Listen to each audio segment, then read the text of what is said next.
சொல்லியிருந்த மாதிரி மேக்கப் முடிச்சிருந்தேன். அதனால நான் வந்து அப்ளை பண்ணும்போதுமே நான் முடிச்சிருக்கேன், அதை மென்ஷன் பண்ணி தான் அப்ளை பண்ணிருந்தேன். நான் அதுக்கப்புறம் அடுத்த வீடியோஸ் பார்க்கும்போது நமக்கு கிடைக்காதுன்னு நான் நினைச்சேன். சொல்லும்போது சொன்னாரு, நீங்க இவ்வளவு கஷ்டப்பட்டு நீங்க இந்த ஏஜ்ல வந்திருக்கீங்க, அதனால உங்களுக்கு கொடுக்கறதே உங்களுக்கு ஓகே தான், நீங்க மேக்கப் முடிச்சிருக்கிறது பிரச்சனை இல்லை, நீங்க வந்து கத்துக்கோங்க. எனக்கு பேரண்ட்ஸ் இல்ல அப்படிங்கிற மாதிரி சொல்லியிருந்தேன். அந்த மாதிரி மேக்கப் முடிச்சிருக்கேன். எனக்கு வந்து அம்மா வெளி தோற்றத்துல எல்லாருக்கும் பார்க்கும்போது இவங்க மேக்கப் முடிச்சிருக்காங்க, அப்ப இவங்க கிட்ட நிறைய காசு இருக்கும், இவங்களுக்கெல்லாம் எதுக்கு ஃப்ரீ கிளாஸ், இந்த மாதிரி நிறைய பேருக்கு தோணும். பினான்சியல் ஸ்டேட்டஸ்ன்றது நம்ம வாழ்க்கையில நிரந்தரம் கிடையாது. திடீர்னு ரொம்ப பணக்காரங்களா சம்பாதிச்சிருப்போம், ஒரே ராத்திரியில ஒரு எர்த்குவேக் வந்துச்சுன்னா நம்ம வாஷ் அவுட் ஆயிடும். நம்ம கிட்ட எதுவுமே இல்லாம இருந்திருக்கும், ஆனா ஹார்ட் ஒர்க் பண்ணி நம்ம ஒரு வருஷத்துக்குள்ளேயே நம்ம கம்ஃபர்டபுள் லைஃப்ல நம்ம போலாம். சோ பினான்சியல் கிரைசிஸ்ன்றது நிரந்தரம் கிடையாது.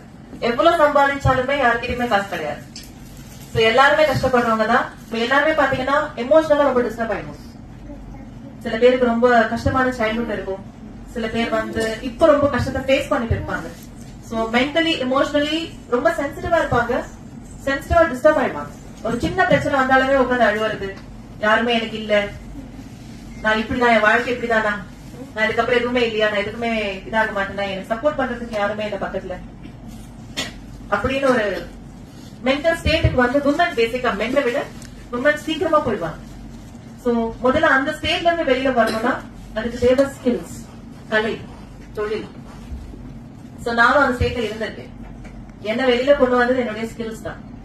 சோ அந்த ஸ்கில்ல வந்து மென்டல் ஸ்ட்ரென்த் கொடுக்கணும்ன்றதுக்காக தான் நான் ஸ்பெஷல் சூப்பர் உமன்ஸ் சூஸ் பண்ணேன். தவிர பினான்சியலா காசு விஷயத்துல நான் யாரையுமே ஜட்ஜ் பண்ணல, நான் யாருமே அப்படி செலக்ட் பண்ணல. சரியா?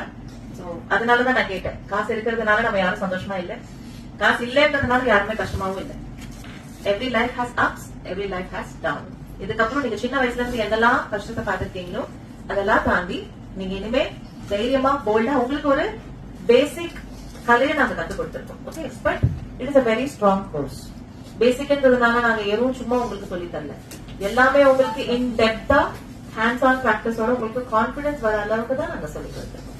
ஆமாவா இல்லையா? உங்களுக்கு ஒரு நிரந்தரமான தொழிலா இது அமையும். ஸ்மால் இன்வெஸ்ட்மெண்ட், நிரந்தரமான ஜாப். ஒரு நாள் கூட வீட்டு உட்காராதீங்க, டெய்லி உழைங்க. உழைச்சீங்கன்னா கண்டிப்பா பினான்சியலா நீங்க ஸ்ட்ராங் ஆயிடுவீங்க.